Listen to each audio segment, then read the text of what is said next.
Welcome back to Reading with Miss Michelle. Today we're going to read Horton Hears a Who by Dr. Seuss. If you have a copy, go get it so you can read along with me. Don't forget to help us out by liking, subscribing, and sharing this video with all of your friends.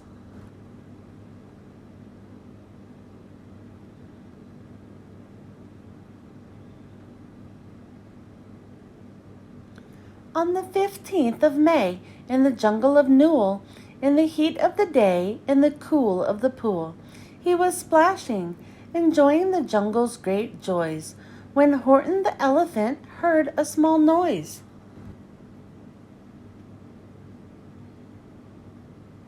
So Horton stopped splashing. He looked toward the sound.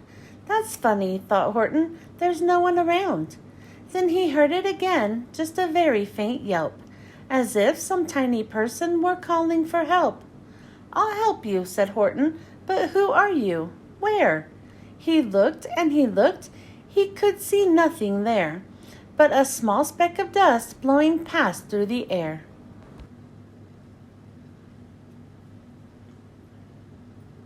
"I say," murmured Horton, "I've never heard tell of a small speck of dust that is able to yell. So you know what I think? Why, I think that there must be someone on top of that small speck of dust. Some sort of a creature of very small size, too small to be seen with an elephant's eyes. Some poor little person who's shaking with fear that he'll blow in the pool he has no way to steer. I'll just have to save him because, after all, a person's a person no matter how small."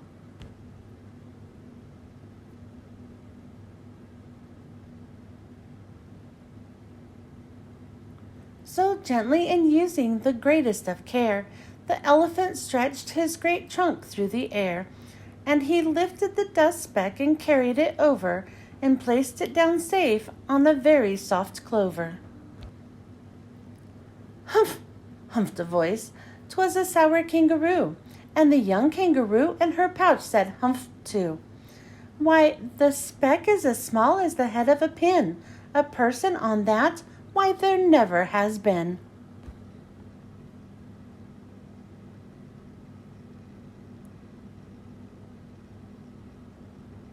"Believe me," said Horton, "I tell you sincerely, my ears are quite keen and I heard them quite clearly.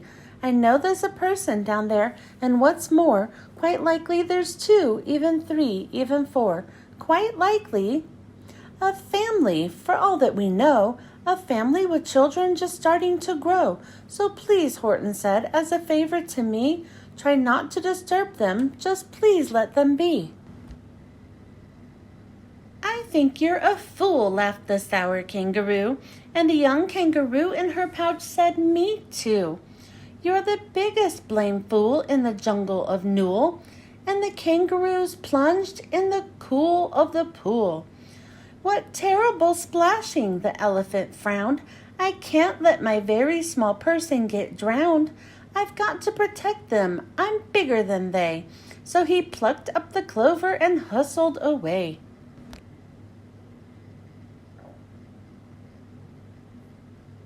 Through the high jungle treetops the news quickly spread. "He talks to a dust speck. He's out of his head. Just look at him walk with that speck on that flower." And Horton walked worrying almost an hour. "Should I put the speck down?" Horton thought with alarm. "If I do, these small persons may come to great harm. I can't put it down, and I won't, after all. A person's a person, no matter how small."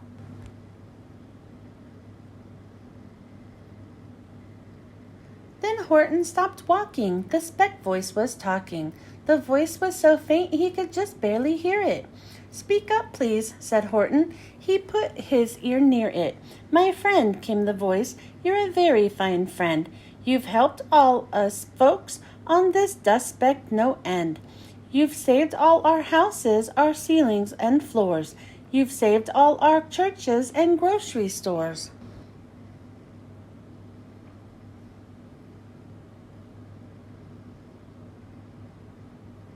"You mean," Horton gasped, "you have buildings there too? Oh yes, piped the voice, we most certainly do. I know, called the voice, I'm too small to be seen, but I'm mayor of a town that is friendly and clean. Our buildings to you would seem terribly small, but to us who aren't big, they are wonderfully tall. My town is called Whoville, for I am a Who, and we Whos are all thankful and grateful to you. And Horton called back to the mayor of the town, You're safe now, don't worry, I won't let you down. But just as he spoke to the mayor of the speck, 3 big jungle monkeys climbed up Horton's neck. The Wickersham brothers came shouting, What rot! The elephants talking to Whos who are not? There aren't any Whos, and they don't have a mayor, and we're going to stop all this nonsense, so there.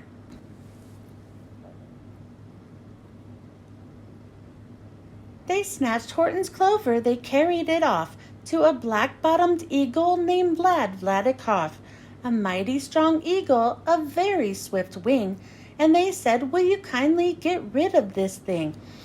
And before the poor elephant even could speak, that eagle flew off with the flower in his beak.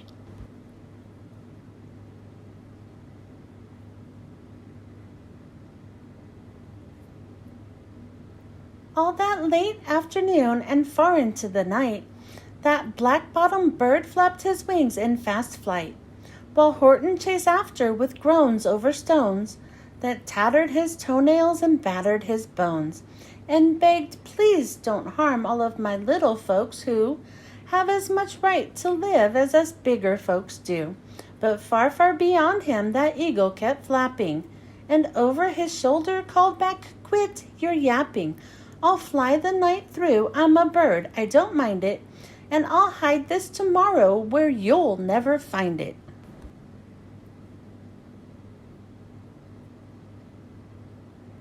And at 6:56 the next morning he did it. It sure was a terrible place that he hid it. He let that small clover drop somewhere inside of a great patch of clovers 100 miles wide. Find that, sneered the bird, but I think you will fail. And he left with a flip of his black-bottomed tail. I'll find it, cried Horton, I'll find it or bust. I shall find my friends on my small speck of dust. And clover by clover, with care, he picked up and searched them and called, Are you there? But clover by clover, he found that the one that he sought for was just not around. And by noon poor old Horton, more dead than alive, had picked, searched, and piled up 9,005.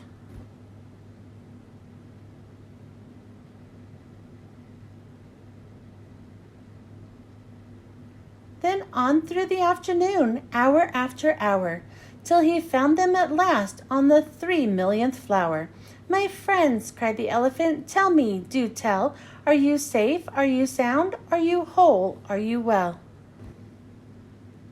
From down on the speck came the voice of the mayor. We've really had trouble, much more than our share. When the black-bottomed birdie let go and we dropped, we landed so hard that our clocks have all stopped. Our teapots are broken, our rocking chairs smashed, and our bicycle tires all blew up when we crashed. So Horton, please, pleaded that voice of the mayor's, will you stick by us Whos while we're making repairs? Of course, Horton answered, of course I will stick. I'll stick by you small folks through thin and through thick.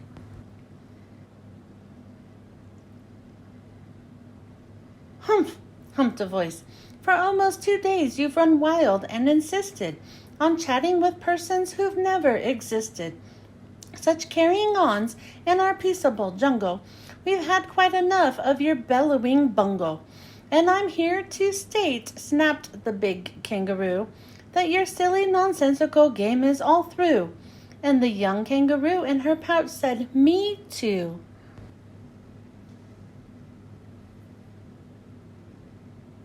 With the help of the Wickersham brothers and dozens of Wickersham uncles and Wickersham cousins, and Wickersham in-laws who've helped, I've engaged, you're going to be roped and you're going to be caged. And as for your dust speck, that we shall boil. in a hot, steaming kettle of bezelnut oil. Boil it, gasped Horton. Oh, that you can't do. It's all full of persons. They'll prove it to you.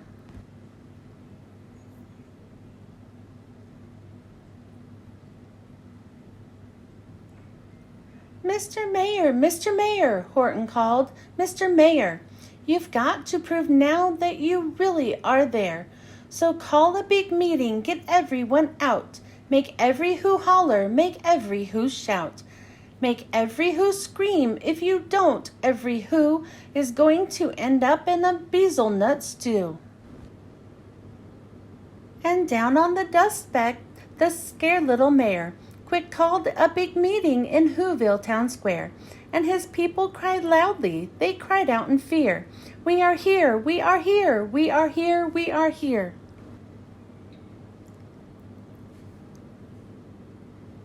The elephant smiled, that was clear as a bell. You kangaroo surely heard that very well. All I heard, snapped the big kangaroo, was the breeze, and the faint sound of wind through the far distant trees. I heard no small voices, and you didn't either. And the young kangaroo in her pouch said, me neither.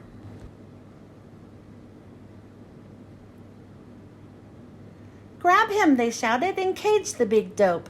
Lasso his stomach with 10 miles of rope. Tie the knots tight so he'll never shake loose. Then dunk that dumb speck in the bezelnut juice.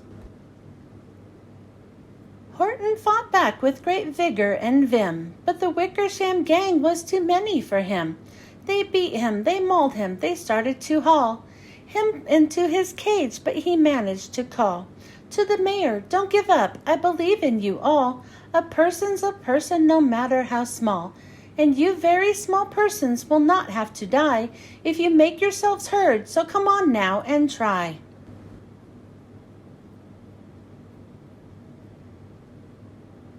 The mayor grabbed a tom-tom, he started to smack it, and all over Whoville they whooped up a racket. They rattled tin kettles, they beat on brass pans, on garbage pail tops and old cranberry cans. They blew on bazookas and blasted great toots, on clarinets, oompas and boompas and flutes. Great gusts of loud racket rang high through the air. They rattled and shook the whole sky, and the mayor called up through the howling mad hullabaloo, Hey Horton, how's this? Is our sound coming through? And Horton called back, I can hear you just fine, but the kangaroo's ears aren't as strong quite as mine. They don't hear a thing. Are you sure all your boys are doing their best? Are they all making noise? Are you sure every who down in Whoville is working? Quick, look through your town. Is there anyone shirking? Through the town rushed the mayor from the east to the west, but everyone seemed to be doing his best. Everyone seemed to be yapping or yipping. Everyone seemed to be beeping or bipping. But it wasn't enough, all this ruckus and roar. He had to find someone to help him make more. He raced through each building, he searched floor to floor.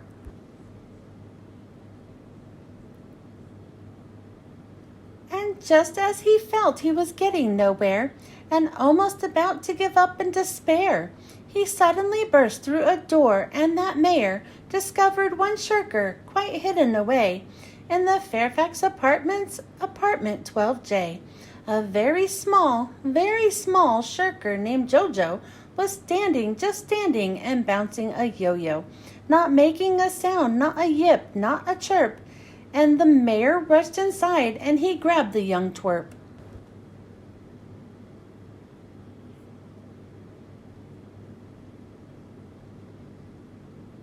And he climbed with the lad up the Eiffelberg Tower. This, cried the mayor, is your town's darkest hour. The time for all whos who have blood that is red to come to the aid of their country, he said. You've got to make noise, it's in greater amounts. So open your mouth, lad, for every voice counts. Thus he spoke as he climbed. When they got to the top, the lad cleared his throat and he shouted, Yop! And that That one small extra yap put it over. Finally, at last, from that speck on the clover, their voices were heard. They rang out clear and clean, and the elephant smiled. Do you see what I mean? They've proved they are persons, no matter how small, and their whole world was saved by the smallest of all. How true, yes, how true, said the big kangaroo, and from now on you know what I'm planning to do. From now on I'm going to protect them with you. And the young kangaroo in her pouch said,